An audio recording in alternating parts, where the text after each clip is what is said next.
Understanding قائم ہے کہ حکومت جب تک پروڈکشن کاسٹ کا تعین نہیں کرے گی وہ ڈسکنیکشن نہیں کر سکتی. ہم بجلی بلوں کا بائیکاٹ جاری رکھیں گے. اب وہ جملہ ہے دیکھ لیں سر, یہ جو آخری جملہ ہے, کابینہ کمیٹی اور جوائنٹ عوامی ایکشن کمیٹی مذکرہ کردہ امور فیصلہ جات پر عمل درآمد کی نسبت بتسلسل باہمی رابطہ جاری رکھیں گے.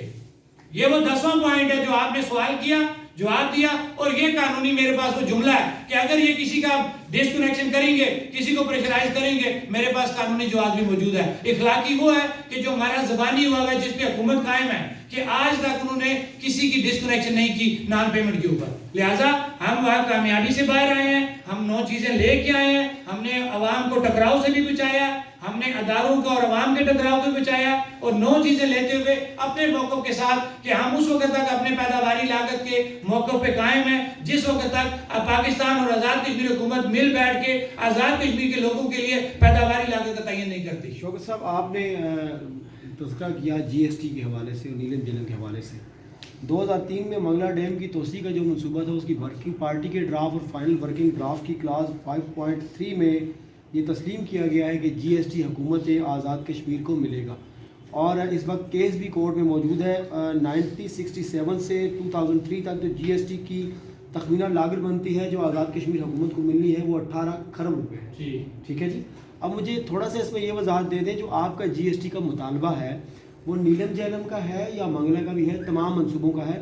کیا جی ایس ٹی تمام منصوبوں کا ملے گا یا صرف ہمارا نیلم جھیلم کا ملے گا؟ ایک ذیلی سوال اس میں یہ لے لیں سر کہ جو آپ نے یہ تمام احتجاج کیے اور سارے معاملات کیے, اس میں مین جو مدعا تھا جس پہ کنفیوژن ہوئی وہ آپ کی 5 فروری کی کال کو واپس لینا تھا. جب آپ نے 5 فروری کی کال واپس لی تو اس وقت آپ کے جو سوشل میڈیا اکاؤنٹس ہیں, جو آپ کے ریپرزنٹیٹو ہیں, انہوں نے یہ بات واضح نہیں کی کہ ہمارا احتجاج جاری رہے گا, جس وجہ سے کنفیوژن پھیلی. آج آپ آگے اس بات کے اقرار کر رہے ہیں, تو اس رات کو یہ بات کیوں نہیں واضح کی گئی؟ دونوں سوالوں کے جواب. پہلی بات یہ کہ سر کہ ہمارے جتنے بھی, کیونکہ یہ ریاست اور اس کے حدود عربے کے اوپر آپ کو ملتا ہے, کیونکہ دیکھیں نا, میں اب بات لمبی ہو جائے گی, ہم پاکستان کو ڈسکس کرنے لگ جائیں گے کہ وہاں پہ بھی پروجیکٹ ایک صوبے میں لگ رہا ہے تو اس کا جو جنریشن کا یونٹ ہے وہ کسی اور جگہ لگ رہا ہے. اگر وہ بات کریں تو اور طرف جاتی ہے, ہمیں اس میں نہیں گھسنا, ہم نے اپنی ریاست کی بات کرنی ہے. تو ریاست کا جو ایک رقبہ ہے جو قانونی طور پہ کاغذوں میں یہ کہوں گا کہ مال کے کاغذوں میں جو پٹواری ایک نقل جاری کرتا ہے, اس کے مطابق جو رقبہ آزاد حکومت ریاست جموں کشمیر کی ملکیت ہے, اس کے اندر جو پروجیکٹ لگا ہوگا اور اس ایریا کے اندر جو جنریشن پیدا ہو رہی ہے, یہ قانون اس کے اوپر لاگو ہوتا ہے.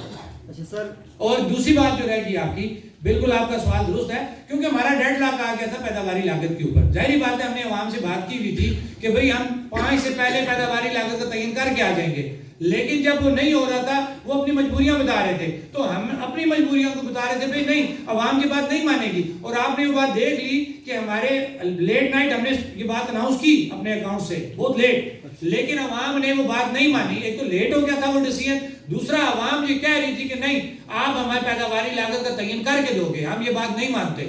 عوام نے اپنا غصہ بھی اظہار کیا, لیکن عوام نے ہمارے آرڈر کو اوبے بھی کیا. بے شک لیٹ ہو گیا لیکن عوام نے اوبے بھی کیا, لیکن اپنا اظہار بھی کیا. جو چیزیں عوام نے حکومت سے لی, اس کمیٹی نے, عوام نے اس کا شکریہ بھی ادا کیا. یہ نہیں ہے کہ ہم جو ہے جو چیز لیں تو اس پہ شکریہ ادا نہ کریں. پہلے تو رب کا شکریہ ادا کرنا تھا, اس کے بعد اس حکومت کا شکریہ ادا کرنا تھا جس نے ہمیں یہ چیزیں دیں. یہ بات بالکل نہیں ہے کہ اس وقت اگر ہم یہ بات کریں کوئی کہے جی حکومتی ترجمانی کر رہے ہیں, اور بھئی حکومت جب یہی ہے تو یہی وزیر اعظم اگر ہمیں یہ نوٹیفیکیشن دے رہا ہے تو انوار الحق کا ہی نام ہمیں لینا ہے نا, نور گامے کا نام تو نہیں لینا.